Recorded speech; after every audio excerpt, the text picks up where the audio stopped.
presentation today is with Chappell Tom Montgomery from Prism.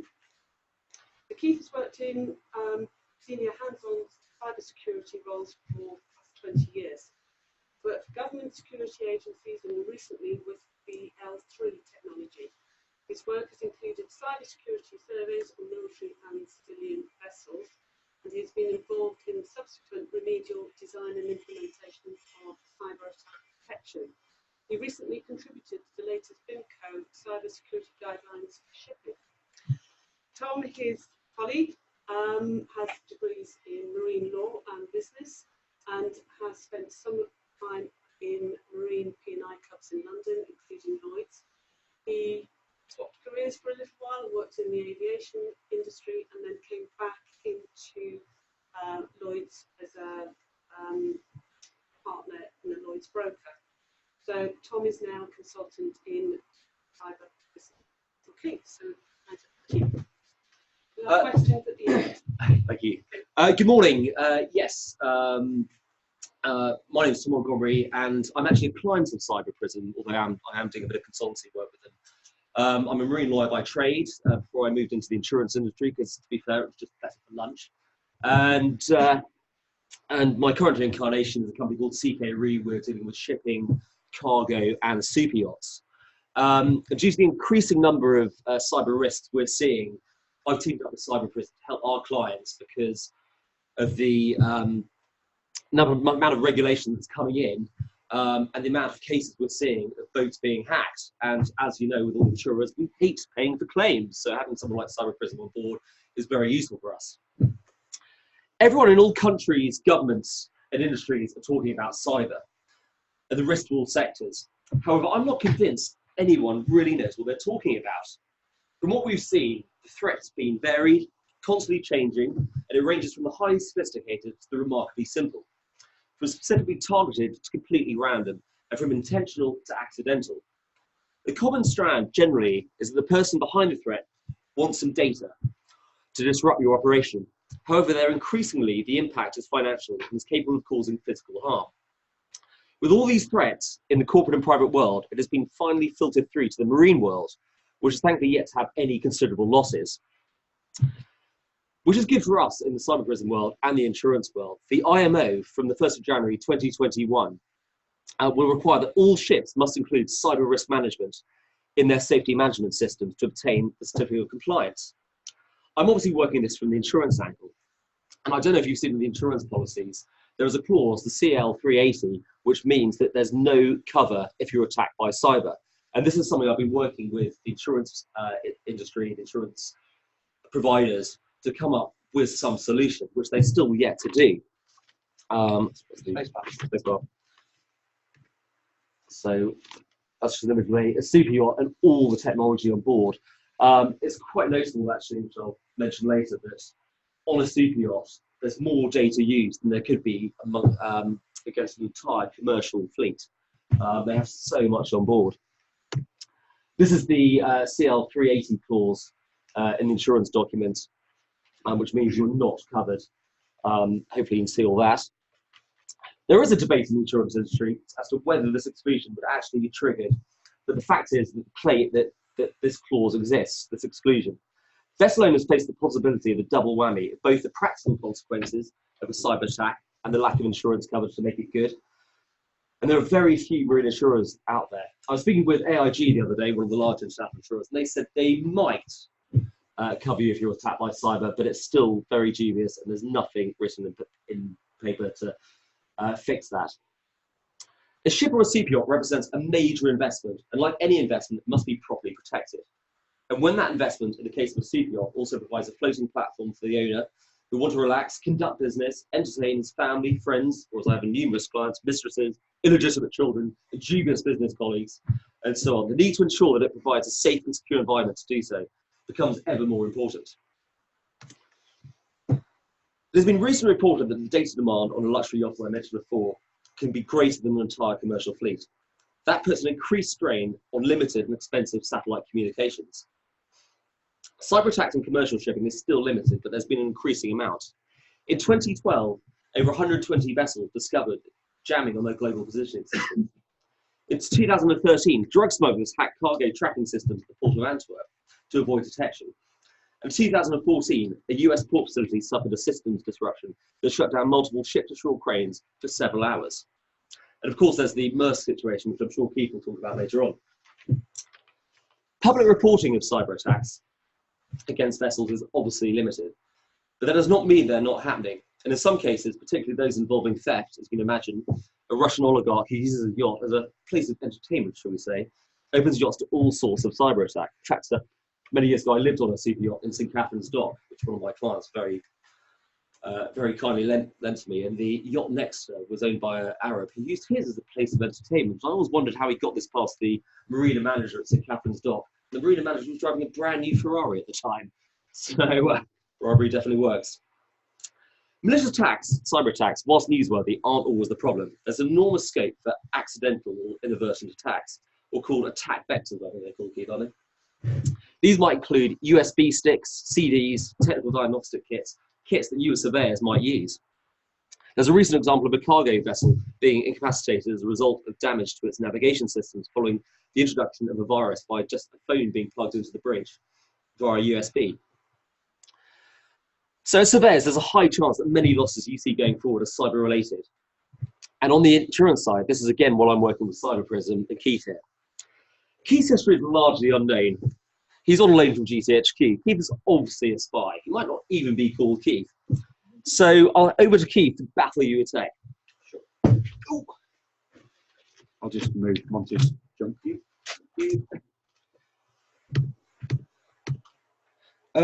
Okay, briefly about me. I've worked in government, military, defence. My background's largely from an attack point of view. And one of the things that we put up here, we're trying to attack. So we come at defence from a different point of view. We try to identify how we would subvert systems, and then look with customers to put mechanisms in place to prevent those attacks. There's an awful lot of businesses rushing into cyber. It's the current cash cow, trying to sell tin, hardware, systems. There are no silver bullets out there. You can't go out and buy a magical bit of kit which will protect you from cyber issues. But you can configure what you've already got correctly. So whilst very occasionally we will help customers deploy new equipment on their vessels to provide cybersecurity, it's usually about configuring what they've got correctly and appropriately. So what I'd like to do is talk a little bit about the process. We have this thing, there's this common term that's used of a pen test, a penetration test. The problem with penetration tests is that organisations commission a pen test, they go to a pen test company for a pen test, and typically the procurement guys don't know what they're buying. So very often, our graph here shows sort of scope that's exposed and the details given to pen testers. Unfortunately, very often this is what's bought. It's a simple scan of the external connections to a port facility or to a vessel or to a yacht. And it doesn't actually provide very much real life risk intelligence. Occasionally, audit is included into that, and we see potentially that surveyors like yourself may well get involved in the audit process, especially for IMO compliance from 2021. But still, you're right down this end of the scope. So you're testing policies, practice procedures, maybe looking at firewalls, checking there's some basic stuff in place. But actually, that's all thinking like someone who's defending. As attackers, we consider ourselves to be the red team. So we're out down this end, and we're looking at far more information. That's the kind of stuff I'm going to show you. Just some examples. I'm not suggesting this is the only kit people use. We've only got a limited amount of time, but we'll show you some real life techniques that we would use, and we'll show you some bits and pieces, because I think very often people talk about bugs and Wi-Fi taps and network devices that are deployed for keyloggers, but you don't actually know what they look like. So we'll show you what that stuff looks like as we go along. So I think that's kind of useful to give a visual indication of what these things are. So the first thing that we're going to have a look at is my black box that's sat on the desk down here. This thing's called a Wi-Fi Pineapple. These are about $300, and this device is used to subvert Wi-Fi. It's sold as a legitimate penetration testing tool on the internet, but actually there are very few legitimate uses for these sort of devices. And the demonstration we're going to do is we're going to explain that your mobile phones probably don't work the way you think they do. So we'll just walk through that. So our example here, in fact, let me just swap back to PowerPoint for a moment. Our example here, the equipment we're using, less than $400 to buy it all, and I mean all of it, not just this bit of kit. Everything I show you, you could buy with $500 in your pocket. We're going to demonstrate how Vessel Wi-Fi can be accessed without going aboard. Vessel, port, your home Wi-Fi, Costa coffee shop, Starbucks, it's all the same. It's just Wi-Fi to us. It doesn't really matter what it is. And we're going to demonstrate how we can get in the middle of that communications between your mobile devices, be they phones or laptops, and the Wi-Fi system. The way we're doing this is that we're leveraging a bit of a misconception. Your mobile phones, as they're sat in your pocket now, aren't listening for Wi-Fi networks. They only do that when you want to connect to a new Wi-Fi network. All your phones in this room are currently asking for every Wi-Fi network you've ever connected to. And we'll demonstrate that that's the case in a moment. So the technique we use is based on that. Your phones, it doesn't matter if it's an Android, Apple, or your laptops, are all asking for all the networks you've connected to. I'm not going to embarrass people, but I'm going to put a list of the networks up. And I'll just scroll through them slowly and just see if you identify stuff that you recognise. I say we're not about embarrassing people, and we're absolutely not going to break the law. We do warranted work for police and authorities. This isn't one of those events. So Tom is going to be my victim. He's going to demonstrate how easy it is, and we'll show you some scary stuff. Very dubious and scary. Yeah, we'll show you some scary stuff. So this is what we're doing. We've got my pineapple. We've got a phone. We're going to capture those Wi-Fi networks. Okay. So what we have here is hackers are really good. If I can find my mouse. Hackers are really good at creating really easy to use software and devices. They document everything. The manuals are good. They'll produce videos. They share this information between them. They're brilliant. So we've got this nice graphical front end. We can see on this graphical front end that two devices are connected at the moment, and we'll come back to that in a moment, because that's quite interesting. But when you all came in here, there were 7 or 8 devices connected. So I suspect you realised what was going on, and some people have disconnected. But over here, these are the network names that it's been connected to. So these are the networks your phones are currently asking for. So I'm just going to scroll through slowly. IUL is probably the university here. One Stop Barber Shop, I'm sure someone will recognise that. Wilton Farm. IIMS, yes, we'll come back to that one in a minute. BCN Devices, Baz Edmonds Hawari. Sorry, if Baz is in the room, kind of fingered you. Amanda 4, etc., etc. Now, that might not seem particularly threatening, but I do that in this environment. And for example, I want to particularly attack the lady in the 3rd row there. I can do this in this environment, and I get a list of Wi-Fi addresses. I can follow the lady to Costa or to her vessel and do exactly the same, capture some more networks, and there's only going to be 1 or 2 that are coincident between Starbucks and here. That's that lady's Wi-Fi networks. So what we can then do as attackers, and I'm not going to do that in here because it's illegal, but simply by clicking the button here that says Broadcast SSID Pool, this $300 device will broadcast all of those networks simultaneously. Your mobile phones at that point will try to save you money.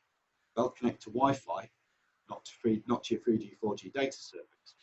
So your phones, you won't even notice. Happening in your pocket, you'll be connected to those networks. And the reason that's so, excuse me, the reason that's so dangerous is amongst the many things this device will do. Say hackers are really good at this. There is a catalogue of plugins and devices. So all these are hacking tools. You can't see the buttons on the right. There's actually an install button down this right-hand side. I can install any of these modules. They're all well documented. And the one we're going to show you at the moment is called DWAL.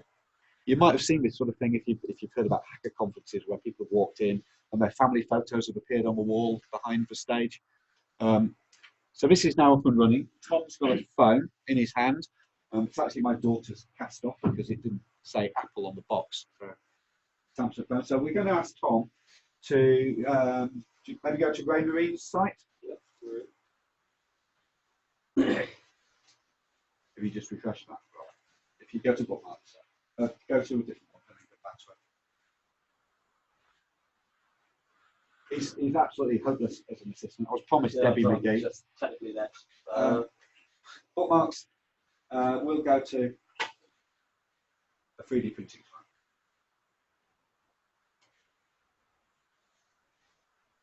file. Done. Getty images, that's wrong.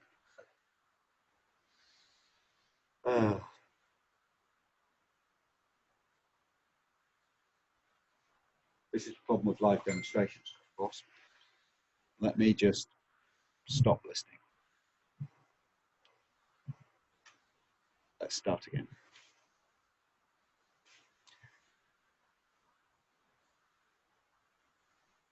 Okay, so I've just navigated to the Ray Marine site, because obviously, you know, marine companies that we deal with. What you see here is the URLs. These are the sites I'm going to. The cookies at the bottom, these are the tokens that are exchanged between your phone and the site. And interestingly, we're not, and I don't know why we're not putting up images. I would expect on the right hand side to be pulling all the images off our website. So let's just try something else.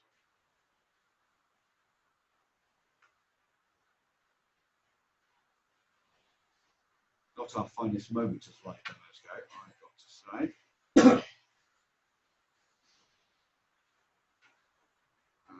I'm also not very good at the browser.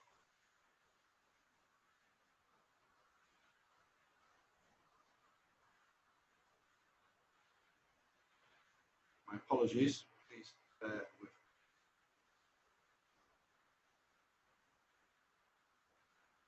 Okay, well, we're certainly capturing the textual data. Unfortunately, for whatever reason, we're not pulling the images up, and live demos are a nightmare. Our connection to the internet in here is this little box, and it's struggling being indoors and in the middle of a building. So I am struggling a little bit. I'm just wondering if there's another site we could just quickly go to.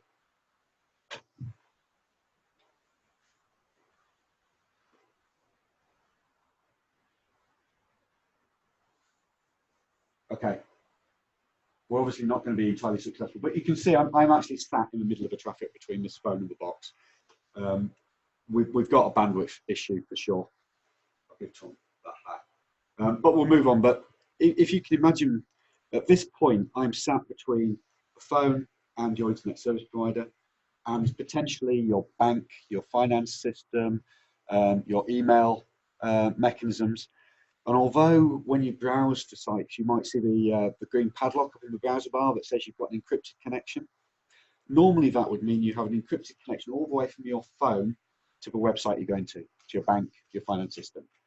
That's not actually the case in this scenario. You've got an encrypted connection to one side of my device. Everything in the middle of my device is in plain text, I can read it. And then everything on the other side of my device to your bank or your finance system is also encrypted, and I get the little green padlock on my box. We are slowly pulling more data up. I do apologise, we've obviously struggled for bandwidth in here. But being sat in the middle of that communication, even if you think you've got a secure link, I can still read the text. We spoke a little bit about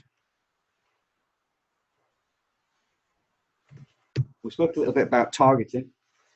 So this is what I was trying to explain. You know, two lists, stuff in the middle is definitely the lady. I can easily attack her. This is what we're trying to indicate. So your mobile phones are actually broadcasting names. My box is picking them up. I then transmit as if I'm your home Wi-Fi, your office Wi-Fi. I pretended to be your legitimate Wi-Fi. I'll give you a connection to the internet. Everything seems to be working on your mobile phone. But this is really bad because you think you've got the secure connection, you've got the little padlock logo. What's actually happening is your phone's connecting to me, I'm connecting to your bank, everybody's happy, we've all got our little padlock logos, but I'm running away with your data. And there's no way of telling this is going on. It's a legitimate Wi-Fi connection. Really, really, really easy to defend against this with a technology called virtual private networks. They're very cheap, £6, £7 a month to rent a good one. Install it on your phone, leave it turned on all the time, problem goes away. It renders these sort of attacks completely impossible. And although we've been talking about mobile phones, imagine the effect you can have if I'm sat outside a bank or a building society. Most of those tellers in banks and building societies are now using laptops, not fixed wired devices. Wi-Fi is easy. Anywhere that uses Wi-Fi, this can be intercepted. So this is a Wi-Fi example.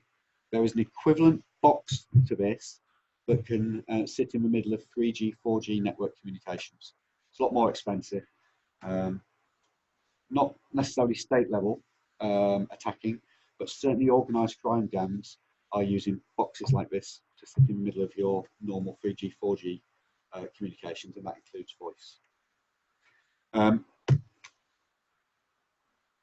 I think these signs should be everywhere, especially in Starbucks and Costa. It's a real issue. You can see how small this kit is. This kit plus one of the little battery banks you can get, becomes battery powered, stick it in a rucksack, take it to Costa, $300, really, really dangerous. So that's that hardware. So that's an attack we haven't had to gain access to your network. So we haven't physically laid hands on, and we haven't had to break into anywhere. We're sat on the jetty, we're sat outside your offices.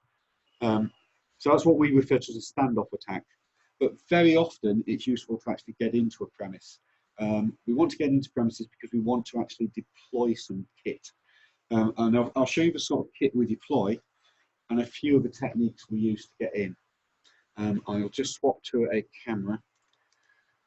I will say this is a little bit wobbly on here, so I don't want to make anyone seasick. So I do apologise if it moves around. We'll start off with some real simple stuff. I'm going to show you a video about how we copy access cards and things like that in a moment. But I just want to show you how easy it is. I'm staying in the travel lodge. This is my travel lodge card. I've now swiped that card into the device. This device is simply just powered up. It's not connected to my computer, it's just powered up. That's now another travel lodge door card. It really is that simple. These devices are about $300. This stuff's important because if I can steal a laptop or steal hardware, I can obviously get the data on that laptop, but most of your laptops are configured to be trusted on the networks you use them on. So that gives me an elevated level of access to networks if I get hold of hardware. So that's one simple little device. I will play a video with some other devices. We have tested the volume and it was quite loud. So if it's too loud, just bear with me and I will turn it down. I'm just going to jump around this presentation a little bit, I'm afraid, because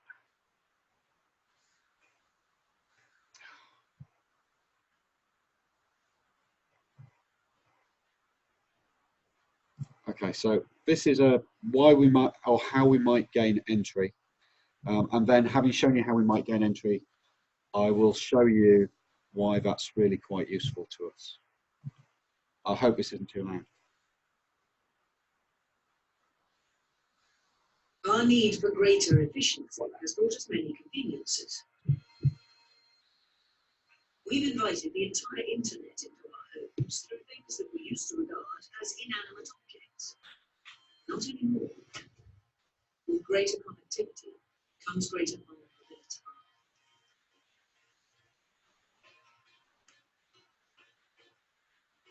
In our search for greater efficiency, it's easy to understand the sense of security afforded by closed systems like keycards, where the dangers of connectivity have been removed.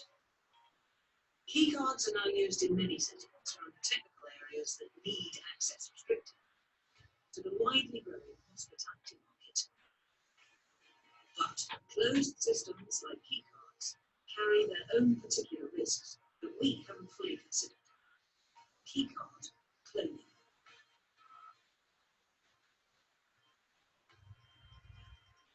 Just talk me through some of the technology that you're with. Yes, certainly. As the technology's evolved, friction's been introduced, and simply copying cards has become more difficult. Although still today, both the lots range of devices here, this device offers 6 cards, will allow you to identify the card type you're dealing with and copy the majority of the encrypted cards. We have a device here that's sold for investigation of Wi-Fi signals. It's really an educational tool. It's really good at helping you identify the type of card that you're dealing with. It can also be inserted in a box, which makes it suitable for slot type devices. The device at the end allows us to deal with encrypted cards. It does this not by copying the card, but by replicating the behaviour of the card. Where can I get my hands on this kit? All of this equipment is freely available and not via a license at all. Most of this equipment has been bought from auction sites or from Chinese suppliers. Just talk me through how some of these devices to facilitate. We've got a standard hotel card here, and it is really as simple as reading the card, taking a blank card, writing the card, and that's now copying the hotel. What about encryption? Surely if that is encrypted, you should be able to learn. That's quite correct. We can't copy or duplicate an encrypted card. Here's an example. We can read it, get clear indication of this device with this card's encrypted. Instead of using this device, we've moved to this more expensive device. This device is now replicating the behaviour of this card. So it's not a copy, it just behaves as this card would the lock. Okay, you can now go and open doors to If I was to replicate part of, say, this device could give me access to this room. yeah, it'll give you access to every room that that card. And you bought a cigarette through Certainly, well, these devices, whilst are sensitive to told as rotational tools, it's clearly been designed to fit neatly in a cigarette packet, which allows you to walk up behind, such an in a hotel, capture their cards in exactly the same way you've done here, and it also gives you a very discreet market. So really the top line here is about food. I can buy technology that will give me access to That's correct. With the encrypted cards, you get knowledge, but it's certainly well within. essentially the hardest thing that I need to do is just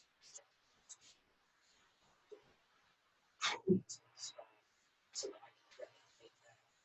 Absolutely, as you saw here, this one on the side, armed with devices now virtually this thing. 30 centimeters or so. Copy, device with bottom, replicate. That really is quite fun. Let's do this again. Just do this. Straight that way. And then on the left hand side.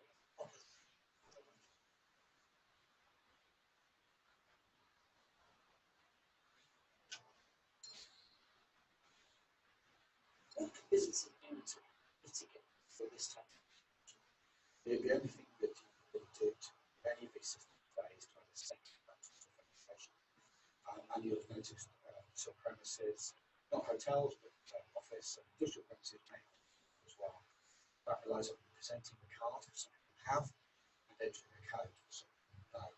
So that gives you a second advantage of authentication. And obviously I can copy cards to my heart's content versus I don't know that number you have to enter. I'm relatively unable to get access. Unless I can observe you entering that pin. So obviously enter a pin number so it's you need to pay.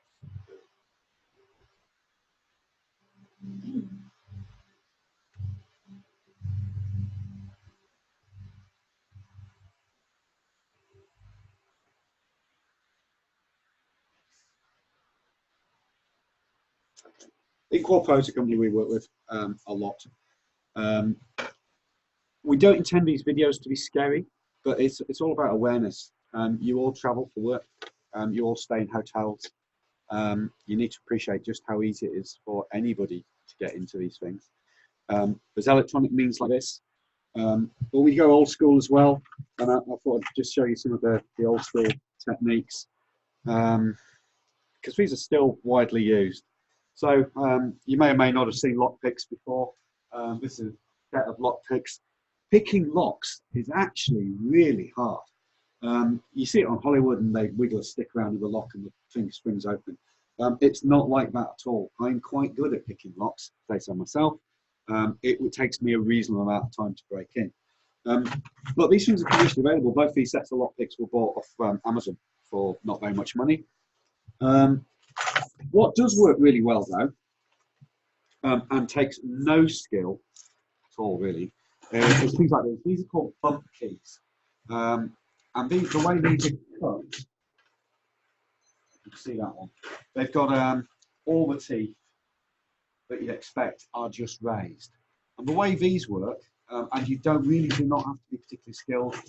If you can take a photograph of the lock, you can go away and then work out which one's going to fit in the keyway. Otherwise, you stood there fumbling around. But once you know which one fits in the keyway, simply stick the key in the lock, wrap an elastic band around it so it'll bounce a little bit in the lock, a little bit of pressure, a couple of taps, lock opens. Much easier than lock picking. But you do need to identify the key that will fit in the lock. But as I say, if you do it with a photograph, you can walk past a photograph in one day, find the key. Things like this set of keys, these are about £80. They open about 80% of the locks that we come across. Obviously no good for mortise, you know, the old style mortise locks. But in industry, on board ships, we don't find many of that sort of lock. So these are our now, you know, one of our now go-to tools to get in. However, once we get in, we want to get into technical spaces, equipment cabinets, panels, and very helpfully, this set of keys that I gathered over probably about 10 years, this set of keys will open most of the cabinets on most vessels we come to. They're all common keys. So typically, here's a typical one. This is an EMCA key. Most of the electrical control panels on board vessels that don't have a padlock and hasp use EMCA keys, because it's all used from Eldon. All the box manufacturers use the same sort of keys for key sets. So, you know, a relatively small set of keys will get you into most things. There's one for fire alarm panels here. Very simple.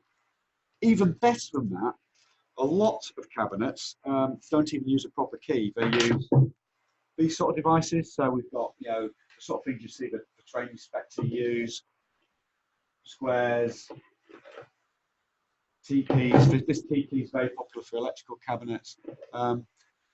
Really, these sort of locks are only designed to hold the door shut, keep the weather out. They're not security devices at all. But because the door's locked, people perceive them as security devices. You can't really beat a padlock to back up one of these devices, except for the fact, and I've lost my padlocks by chance, which is weird. Oh, here we go. These devices, assuming you've got a padlock to get around, there's a number of approaches as an attack of a padlock. If I know what the padlock looks like, I'm just going to cut the thing off. It takes seconds with a pair of bolt cuts to cut the padlock off, and I'll just put something back when I finish that looks approximately right. Doesn't really needs to be an accurate representation. Or these little devices, again, they're commercially available.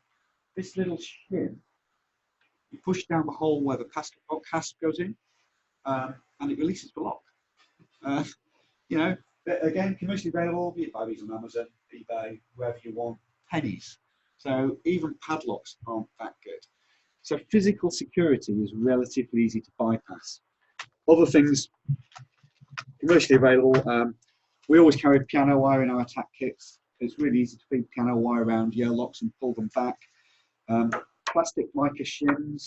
You've all seen it done with credit cards, but these are a much easier way to deal with it. Daft as it may sound, this is an underwire from a lady's bra. These are absolutely fantastic for opening Yale locks because they're incredibly stiff but flexible in one direction, stiff in the other. You can easily hook behind Yales and pull them open. Really good. Fortunately, my wife gives me a reasonably good supply of those. So gaining access is actually not very difficult. So you need to be securing the devices that you've got in secure areas. You may decide to chain your laptop up when you. What happens if we stop you, search your car, and find all these things? We have a carriage certificate in the UK, so we've effectively got a get out of jail free card. Interestingly, I regularly board cruise ships that have security scanners. They're only really interested in you taking booze aboard. I've never been stopped going on board a cruise ship with, this is just a small subset of the kit I take, with all the kit I take. And if you consider that video around card cloning and cruise ships, 3,500 guests, all their cabins are locked using those technologies. All the payments on board are made using their cruise cards. People only check the bills generally on cruise ships on the day they disembark because they don't want to spoil the holiday by seeing how much it's costing them. So if I clone one of those cards, not only do I have access to rooms, I can eat and drink for free until they get off that boat. So yeah, like the card, you know, you think broader than the cards. Also, the cards are very often used for securing the bridge, the engine rooms, technical spaces on those sort of vessels, and also modern cargo vessels tend to use RFID because it's cheap and reconfigurable. But once we've gained access, you might have locked the equipment away. You'll see those flexible cables that plug into your laptop with a circular key. Fortunately, again, Amazon, eBay, mainly from China. These are a set of lock pits, those circular keys. You literally just slide the pins in and out till you get tension, turn the lock comes off, laptop's then in your possession. Could be a laptop, it could be a PC, a board. So once we've gained a laptop, we've got a device that's trusted on the network. Obviously, it's locked with username and password, and this is where it comes down to password complexity. There are databases of passwords and the encrypted versions of those called rainbow tables. It's very, very easy to unlock PCs, very easy. And I'll show you one of those tools later on this laptop. But if we can gain physical access to networking equipment, the game's over. We can either unlock it using rainbow tables to get to crypto tools. If you've got hardware installed, and we can physically gain access to hardware in exactly the same way if you lose a password to your home router, you can usually reset it with a pin and turn the power on and it resets the default conditions. That's exactly the same for the networking equipment that's used on board vessels. So what that means is if we can get physically to those devices, we can either reset them to factory defaults and we own them, or we can plug in devices like this. This is just a console cable for programming those devices, and we can have it do our bidding. So we can actually change the way those network devices work. So they're still performing all the operations on the ship, but it might be pushing data to our cabin. It might be pushing data over the SATCOMs to us. It's really, really powerful if we can get physical connections. That's an example of that. The only other thing on this side of the table, this is all about gaining physical access. Very often there's magnetic alarm systems on doors, and they can be a bit of an annoyance as an attacker because we don't want to be setting off alarms. But fortunately, there's a solution for that as well. I don't know how well this will work on here. This is a special film that has encapsulated within it iron filings. And I've just got a magnet on the end here. You can see, we can now see which way the magnets are orientated. So if we've got a door with a magnetic alarm contact on it, we can move the film around the door, find out where the contact is. We can clearly see, very clearly see, which way that's orientated. We can then use our own magnet for one of these magnetic door catches. You see that? To bypass the lock. So we're not even going to set the alarms off. Really, really cheap. You know, these things are £20. Magnets are pennies. Really easy to defeat alarm systems. So people really need to have a good view of what's important to them. Put multiple layers in, multiple locks, door entry system, cabinet with a padlock, key operated padlock as well, so she's got to sleep. And just think about how you can delay people getting there. And then how do you identify if they have been there? You know, have you got CCTV in place? How are you going to deter them? The reason we want to stop people getting into your premises or into your vessel or into your port authority or into your dispatch offices is we're trying to stop people deploying equipment that might give them persistent access to your network. So some of the devices we have here, they've all got ridiculous names. I'll apologise in advance. Hackers give everything a ridiculous name. This thing is called a LAN turtle. It's got a USB connection on one end and a network connection on the other. The way these work is if we can get to any device that has a network connection, any device at all, unplug the network cable from a device, we plug it into this device, plug this into a USB socket. So Windows PC, it says, great, I've got a new network adapter, because that's basically what it is. But it's actually got a full microprocessor sat inside here. It takes all that data that's been passed through that, takes all that data that's been passed through that cable. And this has got a full 3G, 4G mobile phone subset built into it, and it sends all that data back to us. These are $200. Really dangerous. So I've got the 5-minute warning, so we're going to run through very, very quickly through some of this stuff so you know what it looks like. This is a similar device. This is a network tap for where there isn't connectivity. It's got a USB memory stick in here. So this sort of device, you have to go and get back. So we deploy this, leave it there for a week, go and recover it. We'll catch all the passwords. They'll be encrypted, but we'll catch all those passwords and we can verse look them up. With those sort of devices, key loggers. Everybody talks about key loggers. This is what they look like. Would you really notice one of these connected in series with the cable for your keyboard? Both these devices will capture probably a month of intensive typing. This one has actually got Bluetooth built into it, so I don't have to go and get it back. I can deploy it, get within, I think it's about 80 meters, this one, and capture all that data that you've typed. The advantage of that is when you've entered your password on your keyboard, that isn't encrypted. As soon as you type it, if I'm connected to this device on Bluetooth, I can see that data. We quite often find these in financial institutions, worryingly. They are quite prevalent. Other things we regularly find are listening devices and cameras, and I don't know if you're aware what these things look like, but conference room tellies, meeting room TVs, where you've got a TV rather than a projector. We very often find devices like this. It looks just like a USB memory stick. If you look very closely, it looks a bit weird because on this side was that big lump of shiny surface in here. That's a battery. This is a transmitting audio bug. Those TVs in conference rooms, the USB sockets are powered up even when the TV's turned off. So this transmits everything that's going on in that room, outside the building. 10 quid, something like that. They're not very much money at all.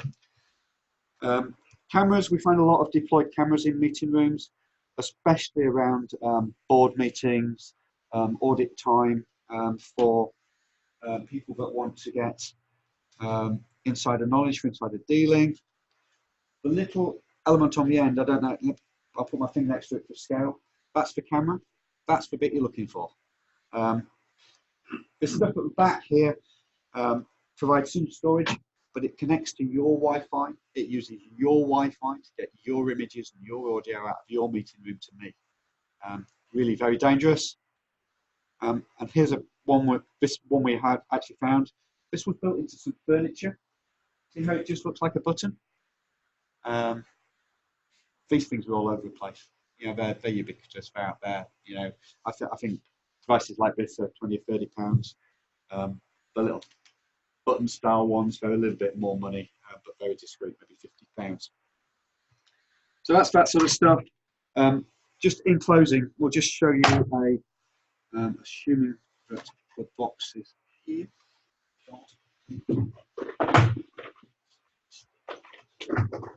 Here we go.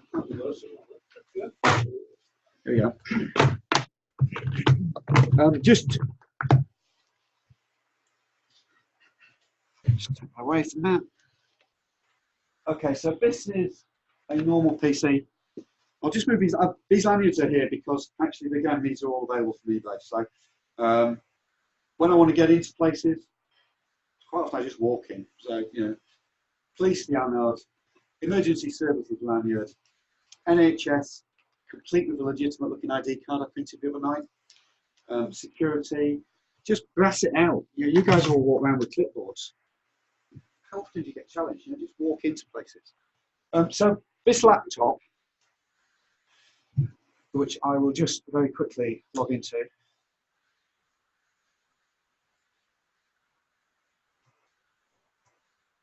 Okay, you probably can't read this, but this this dialogue is exactly the same dialogue an enterprise IT guy uses to stop you using USB sticks in your enterprise laptop. So I'll just demonstrate that USB isn't going to work. I'm not a fan of USB, but this is my USB stick. I'll plug it into my own laptop. If you're brave enough, you plug it into yours later. Okay, so I'll just demonstrate that USB doesn't work. Okay, so I'm going to try and open that USB stick, and I get a message saying it's not accepted. It's been banned by my administrator. Okay, so USB does not work on this machine. However, this is one of our attack devices. It looks like a USB stick. This impersonates being a keyboard. It also impersonates being a network adapter. But if you think about it, you can't, on a computer, stop keyboards being used, because that's the mechanism we interface with. So when I plug this in, it'll take a moment or two. You'll see the LEDs flashing, hopefully. That antenna's not in the way. It's a full computer inside, so it takes just a moment to boot up. But I've walked past your PC in your office. I've walked onto the bridge. I might have plugged this into this, maybe. USB is disabled. You probably can't read the text. But what I've actually done is I've opened Notepad and I've written an email saying I could have sent you the information. I could have opened Outlook. I could have downloaded some malware. I could have extracted all your files. It's a USB device, but USB device is blocked on. Really, really easy. So, walk by attack. Wi-Fi, don't need to be on board. Walk by a PC. Doesn't matter if it's locked, by the way, because this tends to be a network device. Just let you know. So we're out of time. We're not rushing away. If anybody, we've got lots of kit here. If anyone wants to look at the kit, feel free. If we've got time for questions, then that's great. If we haven't,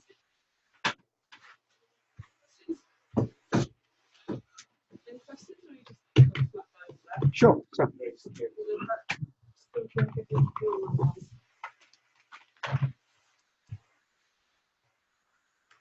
As I can see, there's much more out in the market than I could ever imagine. But what do you have to do now to protect yourself? okay, well, from a physical security point of view, and we're obviously a cybersecurity company, but Project has been holistic. So cybersecurity includes, can I board your vessel? Can I connect your networks? Can I steal your laptop? And all you can really do, because even sort of military vessels, you won't stop us as attackers, you can slow us down. You can detect that we've been there. And you won't detect that we've been there unless you're actually looking for it. So you can deploy systems on your network that detect that a new device is connected to your network. You can look at CCTV to identify while we're there. You can look for anonymous behavior. So should 3 people have swiped into the same door using the same card in a short period of time, those sort of detection mechanisms are built into door entry systems, but nobody ever uses them. And it's another one of those examples of people have the technology and they just don't configure it. So we rock up, bit of consultancy, say, look, just set up what you've got properly. You know, don't go to company A and buy some new hardware. What you've got is perfectly adequate. Just use it correctly. But it is, to answer your question, it's really a case of just slowing the attacker down, give you time to detect. One more question. Why are there not more cyber attacks? Because everybody is using online banking, booking flights, but you don't hear so much. In certain people that I know, I have nobody that ever told me that. Yeah, I know one case. Well, I think, yeah, I think some of that is that people consider a cyber attack is where data stolen or malware is injected. And there are not very many reported cases about Maersk. Tom mentioned Maersk. Maersk is a good example. They were collateral damage in someone else's attack. The health service were collateral damage in someone else's attack. But there's an awful lot of cyber used as an enablement for conventional crime, not necessarily a cyber attack in itself. So cyber attacks, sort of things with the USB stick I've shown being plugged in, that's an enabler for invoice fraud. Because I can grab documents, I can see what a genuine invoice looks like, I can craft something like that, I can send it to accounts department, I can make it look convincing. So there's kind of all the cyber stuff that is underreported, and it's happening, but people don't like reporting it. And then there's all the cyber-enabled crime that just doesn't hit the horizon at all. As an insurance company, we had a invoice fraud about 3 years ago where we did a lot of work in Africa, and someone had hacked into our email system, copied the exact email that the client was sending, and changed 2 digits on the bank account, and 80,000 was gone. And then obviously distributed it out, so yeah, never to be seen again. Very, very easily done. But if you're looking at the ships and the super yachts, the amount of warranty work that's going on, the amount of invoices that fly, very easily done. And I think for reputation, certainly the super yacht side, that's why it's not reported readily. I think there's a lot going on out there, but due to the embarrassment, they're not talking about it. Yes, I have one question. The future autonomous vessels. We know that the bad guys are always professionals, one step in front of us. How are you going to protect that? Because very similar technologies can be used. So, you know, autonomous, however you connect to it, be it Wi-Fi, 3G, 4G, or dedicated Wi-Fi, all those systems can be subverted.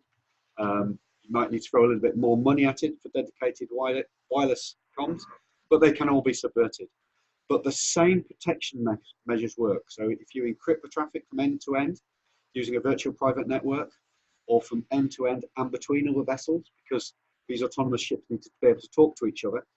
I personally think the real dangers with autonomous shipping is mixing human conned ships with autonomous ships in the same waterways, because actually the autonomous ships will avoid each other. It's the same as the Tesla issue on the roads. So you can provide exactly the same technologies, but if you have a autonomous vessel provided by supplier 1, an autonomous vessel provided by supplier 2, those suppliers don't share their learning, whereas the hacking community are. So if these guys will actually talk to each other, establish robust standards for interconnectivity and have them validated by industry experts, it will be a much better position. But obviously, Varsilla are developing their thing, L3 are developing their thing, Sam Electronics again. You know. should we not develop another system than Wi-Fi? Sorry? Should we not develop another system than Wi-Fi? Well, dedicated radio, I think, is going to come to the fore for autonomous shipping. And it doesn't need to be a different system, it just needs to be a different and dedicated protocol that is secure. We touched on it, or Tom touched on it earlier. I think the other issue with autonomous is it's going to be heavily dependent on GPS. And GPS is really, really easy to subvert. That's a scary thought when you think you sat in an aeroplane flying over the Atlantic. The GPS antenna is literally just above your head. And the little device in the box down here, credit card sized, I can alter that GPS position signal for that aircraft. So it's really, really easy, really cheap. So the bigger issue is what we're going to do about GPS, I think, than what are we going to do about how we communicate with these vessels.